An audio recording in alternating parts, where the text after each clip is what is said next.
We're on borrowed time right now.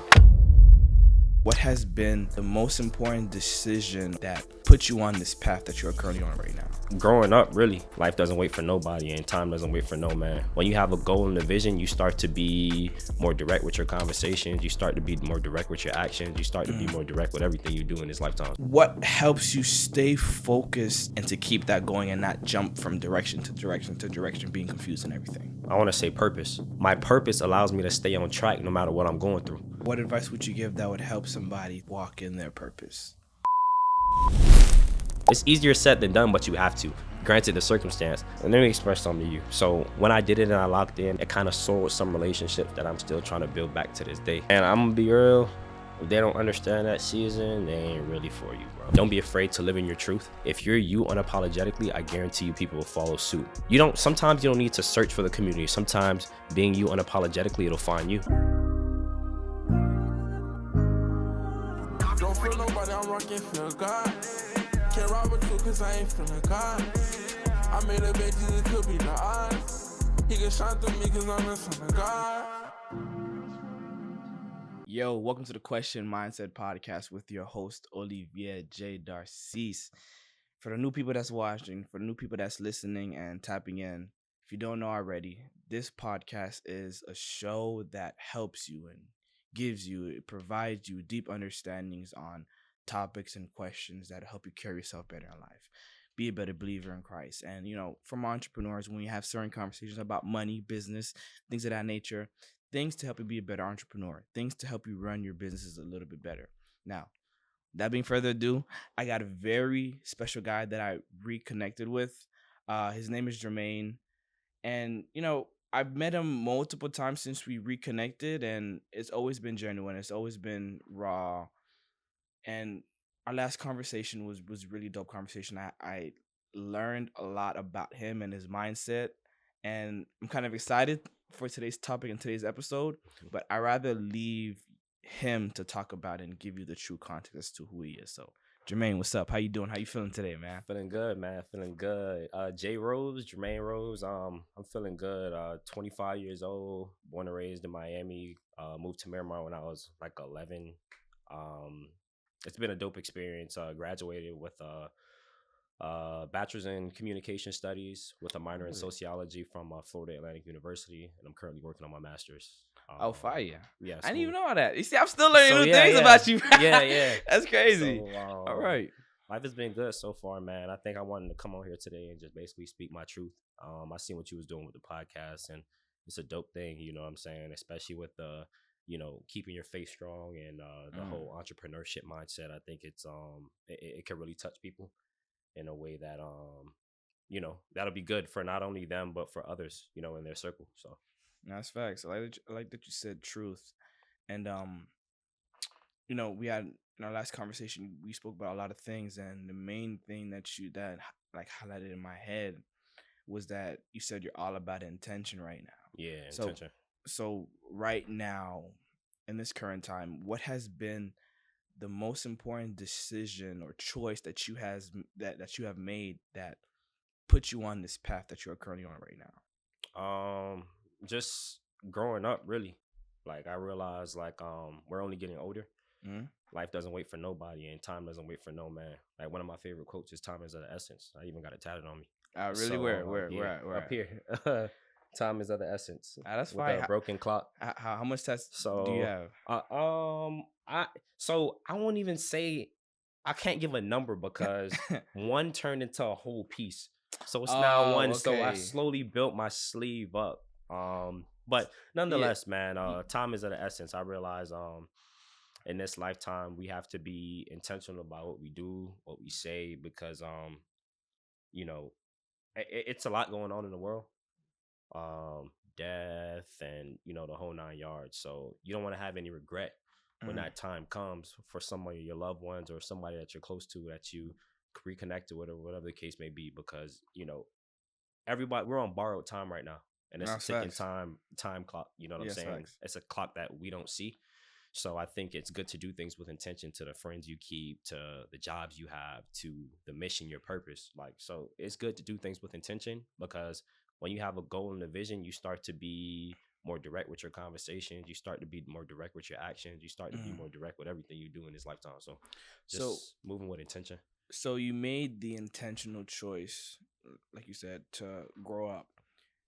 Do you feel as if you grew up too early? Do you feel as if it was at the right time? Like, talk to me a little more about that. That's a good question. I feel like it was at the right time. Like some people grow up more than others, but I think your experiences shape growing up. So you could be 30, 35, 40, 50 years old, but your experiences don't reflect that. So what do you mean by that? So I don't think time would be a determination of growing up. I think it'll be the experiences that are spent within that time period.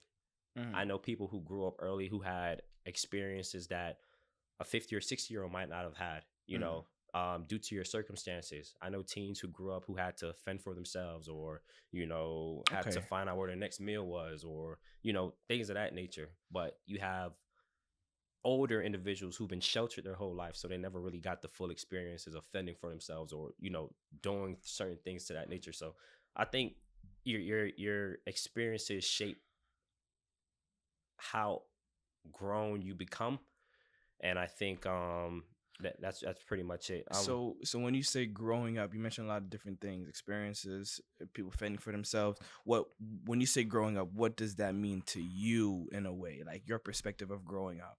Growing up is coming into your own, being a person of your word, a man or woman of your word. Because I can say growing up, but I'm not really grown. And I mean, like, for example, people call themselves grown because they pay a couple bills or Nowadays, I think being grown is like having that tough conversation that you don't want to have. Like, I'm still growing. I'm still learning how to do that.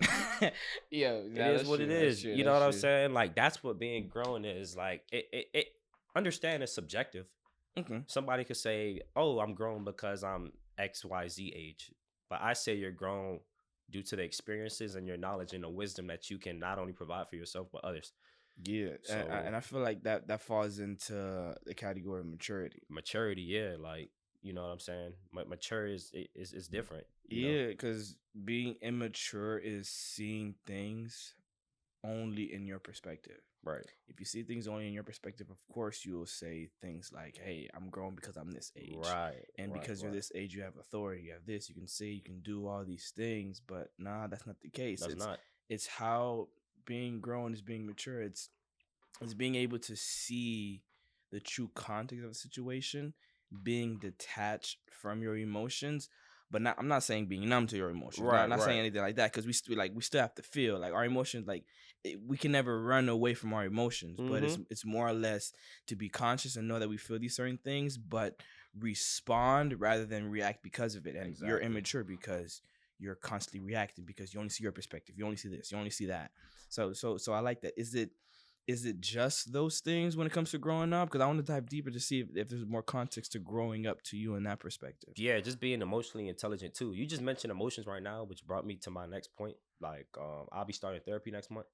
Really? So, yeah, I'm trying to get like better with that because I obviously I grew up in a time where, like, they say, like, you know, men can't cry, or specifically black men, they can't cry, they can't do this, they can't do that. And I kind of fed into that. But now I'm learning how to be a little bit more vulnerable, how to talk about my feelings, talk about my emotions, because it's important. You know what I'm saying? Like, everyone has trauma, but sometimes that trauma isn't visited. So when it's not visited, you grow up with bad, nasty habits as an adult that is hard to break because you didn't visit the trauma when you were younger. Yeah. You know, it's never too late. I don't care how old you are. Never too late. Start therapy. But now we're in an age where individuals constantly talk about mental health and stuff like that. And it's important because, you know, we talk about being physically strong and all that, but you got to be mentally and emotionally strong too. So how do you feel like, you mentioned being physically, emotionally strong. Is that the only thing that comes to mind when you think of how therapy and making that decision to go to therapy will help you into growing up and, you know, reaching that next level or walking down the next path in your life? Absolutely. It's holding me more accountable because, and when I talk about emotional, like, intelligence and stuff, it's not like only with me. It's about dealing with other people because you got. So this is how I used to operate at first. I'm gonna be honest with you. So at first, if you had a concern with me and you said, Rose, man, I ain't really like how you do that, blah blah blah, I'd be like, Rose, Shut up. Shut up. Why you acting like that? Like, but I got it. But that's not right because I got to take your feelings into consideration too. And that's with a significant other. That's with your homeboy. That's with anything. Like to me, it's not a big deal. So I'll just brush it off. But to you, it could feel like the world crumbling. So I got to take that in consideration when I'm addressing it. So I can't just be dismissive. So what makes you go into that dismissive perspective? Is it because you're, like you said, you're going into the perspective of men can't feel, men can't do things. So who are you to say these things? Right. Is it because of that, or is it because something else? I think it's because of that. Like growing up, like tighten up. Yeah, like tight. Because obviously, bro, like even back to where we from, bro, like we're close to, like, let's call it we're from down south. Yeah. I can choose Miami, Broward, the whole 9 yards. Yeah, And I mean, it's still its own state, it's still Miami, its own and all state. these things. Like, you know what yeah. I'm saying? So when it comes to that, in that regard, like, you know how we was growing up. They'd be like, bro, be quiet, man. You can't be quiet. Like, Yeah. Start acting like a girl, start acting like a female, start acting like. But I realized, I ain't gonna lie, yeah, that's not the right way. You know what I'm saying? And I think it just took for Yeah, you to realize. It takes for you to realize, like, damn, bro, we was really dismissing stuff. Then you grow up, like, to the point where you can't even cry. Some traumatic events that happened, I couldn't even, like, shed a tear. And I'm like, damn, what's wrong with me? And I'm not. To be honest, that's real, because it's like I go to church now, Right. and it's like I've been trying to cry at church, And but you it's just like can't. I can't. Like there was one time where I almost did, Bro. but it's like I couldn't. It's like a problem. And it's like sometimes it's like it's coming. It's like, okay, yes, Yeah, come out. But come out, cry. but then the moment I say that and I'm conscious of it, it just does it. You I don't know what it is, bro. I think it's just the way we was raised, bro. But you just gotta get comfortable in, like, your emotions and, like, your feelings as a man. Like, it's something that I'm trying to learn how to do. Hence the therapy, and hopefully it gets better. But it's just gonna be a work in progress. No one's perfect. Yeah. And you just talked about you being able to cry in church, blah, blah, blah. You know, obviously you speak to your Lord and Savior, the Heavenly Father, Jesus Christ. So, and that's your outlet. It's mine too. But I also want to get the professional help too. No, just facts. to, you know, be able to. No, feel your I mean, emotions. I've been to counseling before. Yeah, and stuff like that. bro. Like, it's at my important. church, like it wasn't official or anything, Right. but I never had that person to talk to. That's why I called it counseling. Right. You feel me? Because it helped me see a lot of things and open up as to why I felt so numb when it comes to my emotions. Why I felt these things, and the only emotions I wasn't numb to was like the most reactive emotions, like anger, sadness, and all these things. Facts. So, and at the end of the day, like you said, it's all a choice. You feel me? But in all these choices, and I'm sure you can attest to this too, bro, and me too as well. I ain't gonna lie, like it messes me up sometimes. People make decisions or choices, and you know, like the first question that I asked you, what was the most important choice that leads you down the path that you're on? Like, what helps you stay focused on that first choice that you made that put you on the path that you are on now? Because you know that puts you that's giving that choice that you made is giving you direction. But many times people jump from choice to choice, and now they're changing direction. What helped you, or what did you use, or what perspective do you have that kind of helped you stay rooted on that first decision that you've made, and to keep that going and not jump from direction to direction to direction, being confused and everything? I want to say purpose. But when I realized, like, my purpose in this lifetime is to you wanna know what my purpose is? I don't really like saying it, but I think my purpose is inspiring others through just being me. So, like, it doesn't matter what I'm doing in this lifetime. I don't care what it is. I could be the president of the United States. I could be a janitor. Who cares? But just doing it to the best of my ability, to the point where it inspires another person to be like, yo, like, Rose is doing his thing regardless of what anybody's saying. Tap in. You'll realize how much people you inspire just by being you. Yeah, I peep that. You'll realize how much people you inspire just by being you. It's been times where, like, people that I've looked up to have pulled me to the side and be like, yo, I like what you're doing because you did X, Y, and Z. And I'm like, really? I didn't even. It'd be like that. It'd be shocking. Yeah, That'd I'd be like, shocking. really? You inspired me. How am I inspiring you? Yeah. Oh, But man. you know, I'm inspiring people just by being me. Like, I don't listen to the noise. I'm on my own path. You know, I speak to God on a regular basis, and you know, I just vent to Him, and that's the only person who I'm trying to please. Him and myself. Everybody else is, even parents, friends, like their support is welcome, but I don't do it for them. I do it for me. So going back to your question, my purpose allows me to stay on track no matter what I'm going through. So I got a good coworker, and he talks about mindset a lot. I met him in 2022 when I graduated college, and every time he talks about mindset, it just inspires me because your mindset will determine your decisions, and your decisions determine who you are. So when you say inspire, like what does inspire look like to you? Inspire. Like when somebody is inspired, like how would you want them, or how would you hope they would react in the way of inspiration? Because sometimes people can confuse inspiration with envy, because they might say, "Oh, you're doing this, I'm gonna do this better, or I'm gonna do this to show you up. I'm gonna do this because of this." But that malicious perspective can kind of dig somebody down into like a bad hole, or go or veer off and take a bad path. What does inspiration look like to you, or how do you hope somebody's inspired, or how do you hope somebody can walk in their purpose to inspire others? Just by doing what your heart desires, and you could tell if it's inspiration or envy. You could tell the difference by the longevity of it. If somebody is only doing it for a designated period of time, you can get inspired for 2 weeks, but you know, so you can be envious for 2 weeks. Oh, I just want to do it because he did it, and then when you accomplish the milestone that I accomplished, you be like, I'm done with it. I mean, you weren't really inspired. Now, if you do it for longevity, it's your purpose. You're walking in your purpose and your truth. You'll do it for an eternity until the day you die. You know, so that's if we talk about entrepreneurship, we talk about this, that, and the third. Cool. So you're gonna do that regardless if you're making money, regardless if you're in a drought, regardless if other people's buying your merchandise, buying your clothes, whatever. Same thing with like fitness or working out. I just got the results that I want, and I got the body that I want, so I'm gonna stop.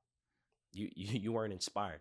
You're gonna do it for a lifetime because you know you're walking in your purpose. You're gonna do it for long. You're gonna have longevity when you're doing it. If you're only doing it for the envious or the clout, as they say, or you're doing it for the monetary gain, as soon as you reach that designated goal, you're gonna stop. So it's at that point, it's not inspiration. It's just a competition. You know what I'm saying? So with that in mind, why? Like, I can assume that you know you're walking in your purpose right now because people are putting you aside and they're being inspired by what you're doing. Right. Like, is that the only thing that makes you feel confident that you're walking in your purpose? Because many times people can feel they're walking in their purpose, but then they lose sight of it.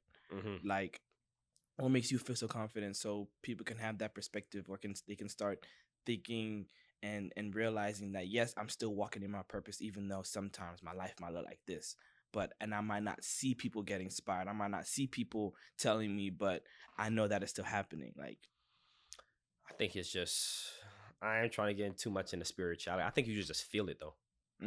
I think like you glow different when you're walking in your purpose. You're not depressed. You're not sad. You're not angry. You're not affected by what people say about you. That's how you know you're walking in your purpose. You know, it's just something you gotta feel. It's just gonna feel right. You ever see people when, I don't know, when they get that promotion or they leave that bad relationship, or, you know, they start to build a relationship with God, they just glow different. And it's you can't put your finger on it, but you just see them. It's just like, bro, what did you do? Did you fix your hair? No, I didn't fix my hair. Nah, I didn't fix my hair. Did you change your wardrobe? Did you get a haircut? And they be like, no. And you're trying to put your finger on it, but you can't put your finger on it. It's just like they're just doing something behind the scenes that you be like, man, this person is glowing different. They walking in their purpose. They're not worrying about the outsiders and naysayers or what other people are saying. They're worrying about only what they have going on and their focus and their mission, and they locked in on it. Are you comfortable in your purpose? Yeah, I'm very comfortable. Very comfortable. Even times when I might have a bad day. No, everybody's not perfect. Even times I might have a bad day, I might have the little bit of doubts, Mm. but I'm comfortable. Like I know I'm doing the right thing. You know what I'm saying? Cause I can just feel it. So okay. When I ask, "Are you comfortable?" I meant to come in a and I like that answer. Don't get me wrong. Mm. I meant to come in a perspective like many times people can walk in their purpose, Mhm. but they're in a comfortable state where they don't give it their 100%. You feel me? I see what you're saying. Like, how is it that? But don't get me wrong. You're saying that, and you come from that perspective because I see you giving it your all. Like every time I see you, you on point. Mhm. You locked in, and given the occupation you're in, and given that I've Right. seen you in that space, and it's inspiring me too in a way too. And it's like, how do you? Like you said, you're comfortable, yes, but how do you stay comfortable but give it your 100%? Because somebody mentioned something on a different podcast that I want to mention, but I want to see your perspective with that question right there. Yeah. I think I'm just self-motivated, but at times I can feel like the comfortability starting to creep in. Like, so to answer your question, sometimes I don't feel like I'm giving it 100%. Okay, But that's for me to figure out. Point. No one's gonna do it for me. It's whatever I want to achieve and whatever I want to attain in this lifetime. I gotta push myself more in order to get it. Yeah. So I can be comfortable. I just use a monetary value. I could be comfortable making $100,000 a year, not knowing in the back of my mind I could make $300,000. But obviously, I gotta change something up. Yeah, it could be daily activities. Yeah, obviously the definition of insanity is doing the same thing over and over again and expecting a different result. We know that. Once you reach a certain point in time and you're comfortable, it's like, are you? Yeah, it's like, when is it gonna be a time for you to make that decision to kind of like spice it up, or because you made that point, now you're entering into a new season. Right. What stuff do you have to change to mimic that season that you're in? Because if you don't, you can kind of get too comfortable, and then you get stagnant, and sometimes stagnation causes you to fall off the cuff. Exactly. So sometimes I don't feel like I'm giving it 100%. If you were to ask, why don't you feel like you're giving it 100%? It's the unknown, man. I mean, granted, I want to say sometimes it's based on mood, or sometimes it's based on, because I want so much more, but it's kind of like I don't know where to start. So it's that point in time where I'm brainstorming, like, man, how I get to that next level. Meanwhile, the key is just starting it, just trying something new. But yeah, that's really the key to like getting a different result. Just trying something new. People don't like experiencing, living new life, stuff. doing spontaneous things. No, the thing is, I'm gonna be honest with you, they don't like experiencing the failure. If I'm doing this every day and I'm doing pretty decent, if I change it up, the result may be different, but in a negative way. I might fail tremendously. Meanwhile, you got to understand that you're going to fail sometimes, but that failure, I know, all right, bad Jermaine, I'll never do that again because I failed doing it. At least I tried, though. So I don't want to have the guilty conscience of, damn, I didn't even try. At least I know I tried. I failed, but it's still room for growth. So I can go back to the drawing board, switch up a couple variables, and then be back on track. So I think just the fear of failure sometimes it could creep in, but you can't let that deter you. With talking about all purpose and all these things, what would you say, or what advice would you give that would help somebody to kind of like walk in their purpose? You just gotta. It's just gonna be a season, man. It's gonna be that season. You just gotta pull back, and you just gotta go back to the drawing board, and you just gotta figure out what you want out of life, what you want to attain. Cause I don't care what mommy say, what daddy say, what your friends say, what do you want. You gotta go back to the drawing board, take a step back. On social media and stuff, I hear this thing about like isolation, and you gotta like lock in and stuff like that. Yeah, bro. I believe in that so much. To an extent, yes. I did it. Like I locked in, like, and granted, like what I was talking to you about. That's fire. Homie said I did it, and that's fire. No, that's real. I did it, and I felt like myself like changing, and even so. Let me express something to you. So when I did it and I locked in and I did that stuff, I talked to you the other day, and I talked about how that kind of it kind of sold some relationships that I'm still trying to build back to this day. Because So it's a push and pull. it's a with push that. and pull. Like, you're gonna hurt some people in the process because it's lonely at the top, bro. Very lonely. So if that's what it takes for me to be successful and walk in my purpose, I'll do it. And then I'll just have to anybody who's on your team, they'll understand what you're doing or that season that you're going through.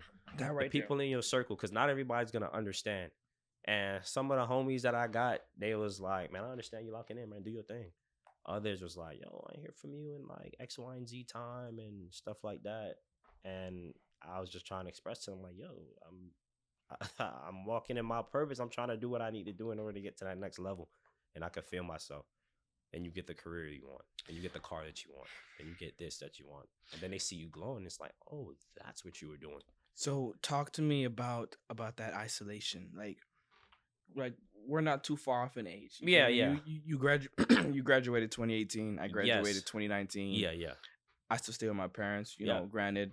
You said isolation. So you still stay with your parents? Do you live on your own? Yeah. No. I stay with my peoples. Yeah. So how do you isolate yourself, but you're not really isolated? Because I've been having the difficulty on like where if I would I envision myself like in my own space, in my own environment, because your home is another thing that kind of can influence that journey and your purpose and your consistency and making the right decisions for a certain period of time to help build the person that you are. Like, how is it that you were isolated, but you still have all these variables that can kind of knock you off, distract you, things of that nature, like that can kind of like sometimes influence what you're thinking and that season of isolation, and that can be big, that can make or break some people. Like, how is it that you were able to maintain that isolation to step into that purpose, walk in where people say and see that you're glowing right now? What has changed about you? You just got to be willing to you just got to be willing to leave people where they at, bro. I'm not going to lie to you, man. If that means cutting off some toxic family members, bro, then do it. But how can you if you're living with them? Now, I'm not saying that that's your parents or anything, right, but I'm giving perspective because some people might be going through that where it's their brother, it's their sister, it's their uncle that stays with them, it's whoever, it's their cousin, it's a big house, 2-bedroom, we all live together. Like how is it that we can do that? Oof, good question. I think you just gotta find a outlet, bro. I mean, granted, of course you stay with them. It's gonna be hard. I'm not gonna say it's gonna be easy. It's difficult because you'll come back from the beach or anything, journaling, venting to yourself, venting to God. You'll come back in such a peaceful state. You'll come in the house and then it's like chaotic again. My God. God. It's like, yo, I want to just live in my car, bro. That's it. Now I'm at the age where I understand why our parents used to come home and just like sit in the car for 30 minutes because you need that time. It's tough. It's tough. You just really got to change your environment. Obviously, sometimes financially it's not easy to change your environment, but you just got to put yourself in a mental place, like block it out. It's easier said than done, but you have to. Granted the circumstance. Now, if you live on your own, you do this. It's easier. It's easier. But I think you just gotta mentally block them out. It's hard. It's very tough, but you just gotta mentally block them out. That's like that. So within blocking out and within isolating yourself, like isolation it's a common thought where people disassociate themselves with people who isolate themselves to kind of find their purpose, find their journey, things of that nature. They think they're like avoiding them and stuff, and like they don't like rock with them no more and stuff. But that's not really the case, man. So I want to talk about it in that way because you mentioned community is a big thing, and you mentioned and you said one key thing: the people that are on your team don't care that you isolate yourself because they know you're still there. They know that you not saying anything or you're not talking to them shouldn't affect the integrity of your relationship with them. Right. Granted, yes, communication is some foundation, is part of the foundation of a relationship. But how is it that somebody can build their team or work on not being so, not being so taken back or hurt because they lost a connection because that person felt a type of way because they isolated themselves to kind of grow? Man, I'm gonna be real. If they don't understand that season, they ain't really for you, bro. That's just really what it is. So I think that's just vetting a person prior to getting into that friendship that you have with them. Because obviously, and I'm not gonna lie to you, it's a give and take. True. When It, people it say hurts, bro. relationship, they think only romantically or a significant other, but that's not it. A friendship is a relationship, so it's a give and take. So Mm. that's why equally yoked is not only for significant others, it's for like friendships too. You have to be equally yoked. You have to have a growth mindset together. You have to be on the same page as far as mindset because you guys could want different things out of life. So obviously, if you're trying to go through your season of isolation in order to grow, and you're just trying to, I don't know, go out, party, turn up, still do the whole 9 yard, the person that you used to be, you got to be able to kind of have that conversation with them. If they don't get it, you got to be willing to walk away from them. And in due time, once they see your growth from that season of isolation, then they possibly may be on board. So, not saying that their mindset can't change because we still grow up, we still, experience things. And once they see your growth, that's why I say being yourself unapologetically, it'll kind of inspire people. That's where that inspiration will come in. I like that you're coming from that perspective of separation and not severing. Right. Don't sever. Because you shouldn't really sever something. You can just separate yourself, That's and it. then you never know what God has in store where you guys come together. I like that. Yeah, because it's some people I knew since like elementary. Like I know it's very young, but granted, they went their own path. I went my own path, and now we could come together now and be like, yo, bro, I genuinely like what you're doing. I like what the places you've been, the things you've seen, the experiences. And then we could come back and we could reconnect. But within those time periods, it's some people who just kind of distance themselves for forever. And that's the thing I had to kind of get better at is like keeping in touch because I think I was reading something online not too long ago. It's the law of proximity. So Yeah. like if I'm seeing you on a consistent basis, we're talking. If you move away to California, how strong is that relationship to the point we'll talk every day? We'll talk on a consistent basis. So you just got to be willing to put in the effort for these relationships. Like I said, it's give and take. So Yeah, because you talking about relationships can kind of like I want to say set you back, and I wouldn't like to use the word delay you, but the effort that you're putting into building a relationship. Granted, yes, of course, you put that effort into walking into your purpose and doing the things and walking in the plans that you set for yourself. But you have to understand, like you said, it's lonely at the top. Do I just only want to do that and get there faster, or do I want to get? Because at the end of the day, you're still gonna get there. Right. It's all depending on the time that you want to get there, That's and it. you have to make that choice. But it's when you're there, like when you have those people, you stay there longer. Because when it's lonely at the top, You can't enjoy. You You can't can't enjoy the it. fruits of your labor. You lose sight of why you're doing that in the first place. Because ultimately, your purpose is for other people. Yeah. It's not like nothing you do is truly for yourself. Right. Right. Yeah. That's real. You just gotta be willing to express that to your friend group. Express that to people you close to, the people you talk to on a regular basis. Like I said, if they understand, 100% for you. If they don't, maybe we can go back to the drawing boards, reconnect on a later date, later time. It's no bad blood over here. So I have this question. Yeah. And I've thought about this many times, bro. Where it's like the idea of circles, right? Yeah. You have that close knit of people that's in your circle. And granted, sometimes they're your circle only because you guys are in proximity with each other a lot of the time. What would you say defines a true circle? I say a group of people who share the common goals long term, not short. Because short term would deal with proximity. Long term will be, like I said, if you move to California, Alaska, I still keep in contact to make sure that you reach that common goal and I reach that common goal. So, short term, we can say, turning up, partying, this, that, and the third, whatever the case may be. But long term, I want to see you get a property. I want to see me get a property. I'm hitting you up on a regular basis. What are you doing in order to attain that property? Oh, I'm doing this, that, and the third. I'm reading this book. Oh, what book it is? Send it to me. All right, cool. Hey, we'll link up such and such and such. We'll talk about the future. So it's just about long-term goal setting. If you both have the same mindset long-term, you'll be all right. So how is it that, like you said, that common goal? Many times, each individual person has that common goal within the circle, right? But they don't really talk or chop it up with each other on that common goal. They don't really do much encouraging, or even if they give advice, some people don't really heed to that advice and they say they're in a circle. Like, what's your thoughts on that? You got to be open. Like, it's a give and take. I can give you the information, but you got to be receptive to the information. And you got to talk about that with your community, your circle, because even when it comes to the encouraging, even if people call it, checking. No, I'm not checking you. I'm just simply, I care about you and you're in my circle. So I'm trying to give you the advice in order to see you grow and do better. So the intention has to be there.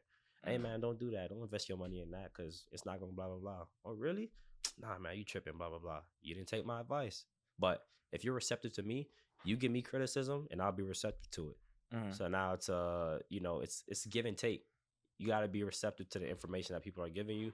You always got to have that. That's why you got to vet the people who you hang with properly before you even get into that friendship with them, because the vetting process is not only, like I said, with significant others, it's what people that's around you. It takes a village. It takes a village to, get to that place. You're not going to do it alone. So you say friendship, like before you take that friendship with that person. Like, I've always seen circles the same way and they never change when they are established as a circle. Granted, from what I've seen of a circle, they're only a circle because they're in proximity with each other all the time. Like just proximity. And sometimes that's bad because once they lose that proximity, they're not a circle anymore. Were they truly a circle? Were they truly friends? Like, that's the thing that's the perspective that I'm coming from. Because it's like a high school. You say you're in a circle, but then once high school leaves, it's like everybody go here, detached, and there's no true motivation to keep in contact with each other, to help you, like me, help you achieve your goals or encourage you or whatever way that our friendship individually, like the purpose of that, like the reason why I say this is because it's always established by proximity. But how can somebody truly establish a true circle regardless of proximity, regardless of all these things? Because you can meet somebody randomly, and it's crazy as that, because it's commonly said that your biggest supporters are people that's outside of your family, outside of your friend group.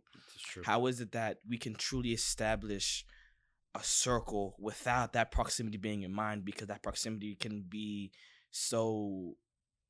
it can give the illusion that they're your circle, but like I said, they're truly not, because once that proximity is away, it's broken.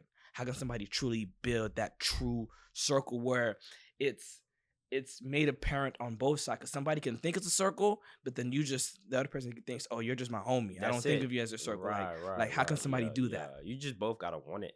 I think both, you gotta be mindset driven. That's why I say, like, the goals, they make sense. Once the goals align, then the vision gonna align. And once the vision align, then you'll get to that place. But both people gotta want it, both parties. So you just gotta have those tough conversations. Like what? Be like, what's your long-term goals, bro? Oh, I want to blah blah blah blah blah. I don't really got no goals. I got blah. You kind of gotta look at them like, you ain't got no goals, bro. Gotta cut off the dead weight. Jesus. So you don't waste time. That's real. I talked about earlier in this podcast that we're on borrowed time. That's real. Man. So it's all about intention, bro. So if you wait 2, 3, 4, 5, 6 years to have that conversation with the close homie, you're gonna come to the realization too late. And then that's 2, 3, 4, 5, 6 years wasted. Meanwhile, we could have been on the same type of time, running it up together. Locked in, and just bump up. So too long. So man. How do you establish that circle? Because this is not commonly talked about. People just establish circles, establish friendship because like, and it's a running joke how guys can be friends by just walking past each other every day. Facts. You feel me? Yeah. So how can somebody truly establish? Because anybody can have a common goal. Like, I'm sure I share the same goal and like inspiring people and doing these things and wanting to do this, wanting to invest in real estate and all these types of stuff. But how do you truly establish that? Establish it. You just got to see it through someone's actions. That's how you establish it. You see what they doing on a regular basis. You see their habits, and you had a conversation. Everything's A1. You be like, man, this guy got a good mindset. Or this girl got a good mindset. Cool. Now you know for sure because that's the vetting process. They're not even telling you what you're seeing it through their actions. That's how you know. Oh yeah, this person is part of my circle. Their long-term goals align. Their vision aligns. They're saying everything. They're doing everything. They're giving you the energy that you're giving them. It's reciprocated. That's how you establish that circle. And if I'm being honest with you, you said something earlier that kind of added on to that, where you said all relationships are the same, treat them the same, like relationships, friendships, all these things. And it's like, when you're saying that, it's like you got to think of it like a relationship with a significant other. Like, that other person has to want it the same amount that you do. Kind of like talk about equally yoked. Kind of like how if you're, and yes, that's true, but kind of like how when you're looking for a spouse, just because you like somebody, you share same common goals, doesn't mean that you guys are gonna become spouses. Nah. Like, you feel me? Nah. So it's like, I feel like, and you saying that earlier added on to this now, where it's like, yes, to establish it has to be a two-way street. Two-way, bro. Two-way street. It's gotta be two ways. And you gotta blatantly say it, like, yo, you want to lock in and be a circle. Yeah. You want to lock in and do this. You have this goal. You have this. You have to, like, most people just leave it to be. They're going with emotions.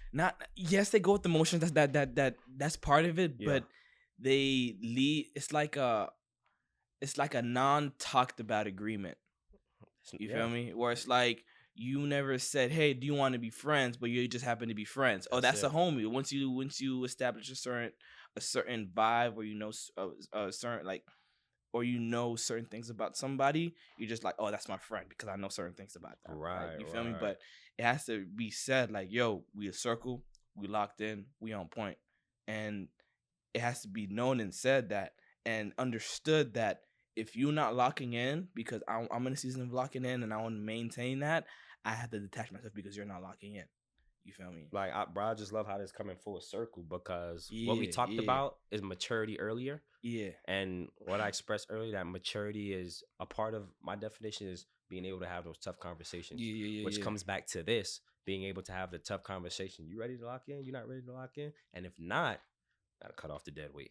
So it's all coming together, the maturity and the having the difficult conversations and putting in what you give, and how you gotta be equally yoked, and you know, it just aligns, bro. It just aligns. That's just real. What it is. That's real. I love it. It's just what it is, bro. So I want to ask you this last thing as we end things off. What would be the number one advice that you would give somebody to walk in the purpose, living in the truth, walk in intention, establish the right connection? Like, it could be something you said already and that you would just want to reaffirm, but what would be that one thing? Or it could be an advice that you receive for somebody that puts you on the path that you're on now. What is that one thing? Any advice for walking in your purpose? I'll just say, don't be afraid to live in your truth. Because I guarantee you, it's billions of people on this planet, and if you are you unapologetically, whatever that is, you know, it could be a skill, it could be anything.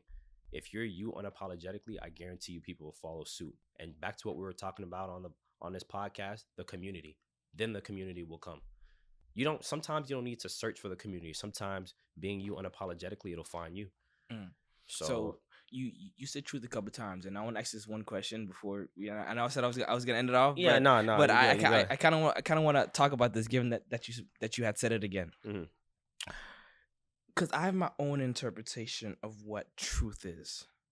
What would you say is your interpretation of truth when you tell somebody, walk in your truth, know your truth? What is truth? I think it's just everything combined. So I think it's walking your purpose, being who you are unapologetically, not listening to the haters, not listening to the naysayers. That's a combination of everything. So it's not one or the other. So being comfortable in your skin, who you are, embracing your individuality, embracing your morals, your goals, your values, embracing your emotional intelligence, embracing having those tough conversations. So it's everything combined that will warrant you living in your truth, or that will, you know, produce you living in your truth. Yeah. So if you're doing all those things, you're living in your truth. Yeah. Living in your truth doesn't mean, oh, you know, I love God, so I'm gonna blast God and everybody that I come in contact with, I'm gonna force them to love God.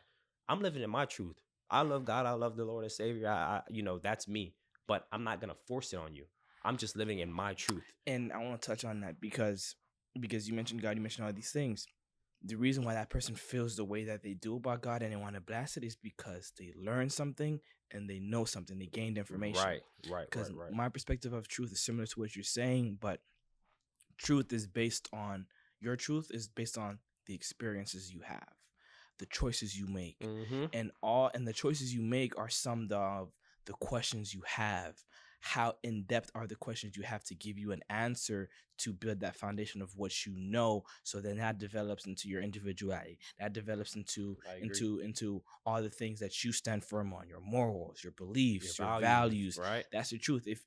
If you don't know these things and you're jumping from information to information to information, not building a true foundation, then you won't ever walk in your truth. You won't ever walk in your purpose because you're listening to what your parents say. They're giving you information. They're giving you these things, fear, all this type of stuff to have you walk in this direction. But you're learning and asking different questions that put you in a different direction. Exactly. You have to stand on that one thing, on that one foundation. Mm-hmm. You're not listening to the naysayers, like I said. Not listening to what your parents say. Your parents want you to do this, that, just because they want you to do it. Yeah, because But of their what do you experience. wanna do? That's their truth. Exactly. You need to develop your truth. Your truth. Yeah, no. Man, That's facts, bro. That's facts, bro. I appreciate you. I appreciate you, man. I appreciate this conversation, man. Nah, and me too, man. And it was fire, man. At the end of the day, my name is Olivier J. Darcis. I'm with my brother here, Jermaine Rose. We're here helping you to do life well. And do it with God. Never forget that. Peace.